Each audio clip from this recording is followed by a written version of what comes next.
So let's start off though with that very first piece, which is the work with Peter Field. And I should just, for those of you not familiar with Peter's work, so Peter and Les use a data bank called the IPA. The IPA is arguably the most robust data bank in the world. It is mostly UK data, 70% of UK data, about 30% of it international, 600 econometrically argued cases of kind of marketing and communications effectiveness.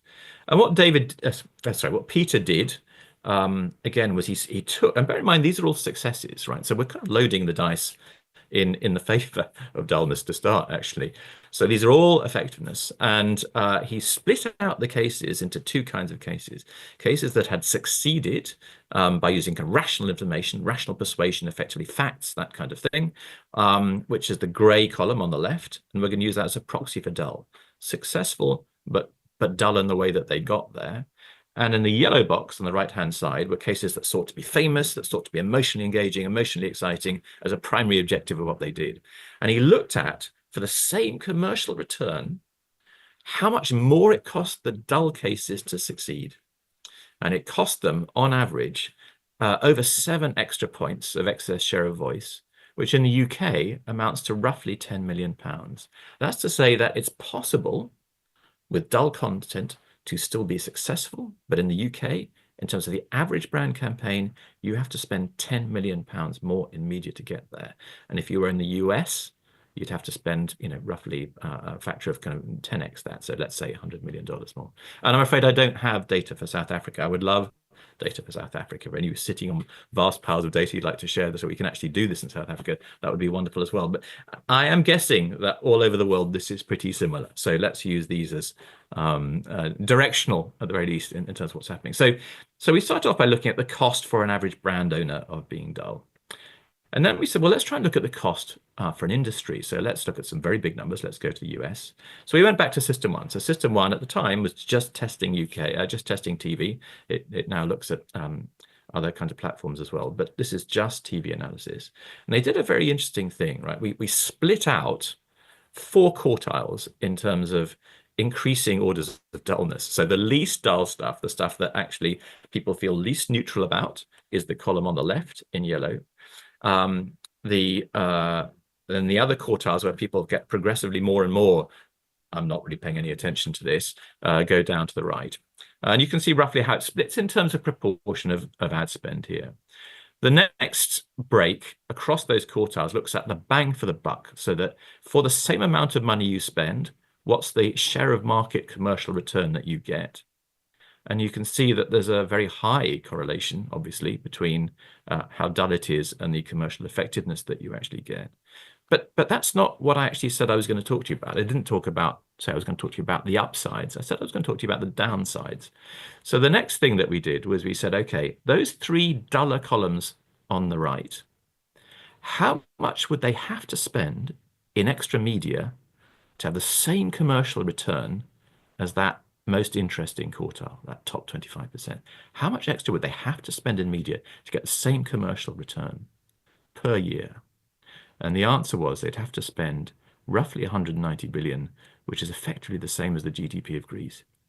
So when we talk about the extraordinary cost of dull, it is a very, very large number indeed. And we should have a courageous conversation, as Silas says, about it, because it's costing us, as responsible business owners, much more than we think it is. And we need to be much more intentional about avoiding it. Just wanted to kind of flag a couple of things. One is I was very surprised that I was getting into this conversation, because I thought when we started the project, it was all going to be about dull content. I'm an ex-ad guy, now obviously in the consultancy business. I was primarily frustrated personally at the amount of dull content was going out. And so she said, well, actually, you're missing the whole point of dull media. And I said, well, can media really be dull? Is that a thing? And she said, of course it can. Dullness is about the ability to hold and retain attention, right? That's what it's about. And active attention is absolutely primary for all of us as communicators and brand builders. And some media is very good at doing that, and some of it isn't. So, and you can talk about media being dull in 2 different ways, right? So it can be intrinsically dull. It's a high scroll fast decay environment. It can be contextually dull. There's lots of distractions going on. The ads on my screen, but look, there's Timothée Chalamet, and look, there's something else happening. My favorite sports star over there. Lots of stuff going on that makes it contextually dull for me. So dull media is a thing, and we're going to talk a little bit about how that works and the effect it has. She also replicated, she and her team replicated those 4 quartiles of dullness, and the 4 quartiles that we talked about with the system one approach. So we're trying to get starting to get some consistency in the way that we are starting to break out dullness in each kind of analysis that we're doing. And one of the key distinctions that she makes, and many of you will be familiar with Karen's work and will know this, is the difference between served and seen. That a lot of the media metrics that we use assume that served is the same as seen. If this was available on our screens, we saw it. And her work and their approach measures real-time actual experience. So they're looking at real-time viewing experiences. They're using biometrics that looks at kind of eye tracking, facial detection every 10th of a second to say that actually, while this stuff is up there, what are you actually doing? Are you looking directly at it? Are you looking nearby? Are you not looking anywhere near it at all? And her whole point is that, served is not the same as seen at all. And in that gap, in the delta between those two things, is a huge amount of media waste. And so thinking of media dull is not only useful, but important, and measuring active attention rather than viewability is the thing that we should be actually looking at. And she talks about active attention volume effectively as being a key metric that we should start to include. So just to say, this was a very considerable study. It was across 12 countries, so we're starting obviously to move beyond just the UK and the US at this point, which is great. A lot of different brands. She's looking at a lot of different kind of metrics in terms of effect on short-term conversion, longer-term ROI, as well as obviously the breakdowns of what actually happens in terms of the proportion of people actually viewing and the amount of time that they're viewing it for. And I'm just going to give you a little glimpse of it because I hope it'll whet your appetite for the bigger white paper, and I'm sure she'd be delighted to talk to you about it. So this is just a very, very good example of a snapshot of what she's talking about. So what we think we are buying is on the top of these two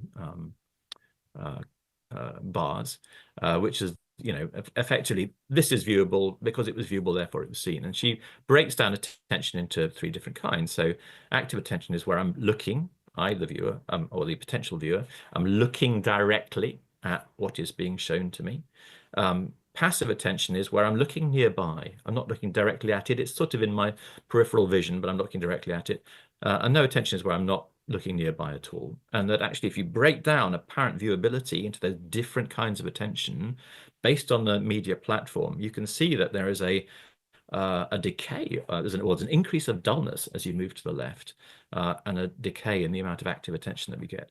And that is very expensive. And similarly, in terms of those metrics, she breaks it down into 4 quadrants, typically in terms of the amount of people that are actively looking at the screen. So least dull, 59% of people are actually looking directly at the screen and the average amount of time they're looking at it for, 13.5 seconds, all the way down to the bottom, the most extremely dull, where a lot of our media that we're buying is going into these formats, where only 6% are actually looking, and they're looking at it for kind of 1 second or less.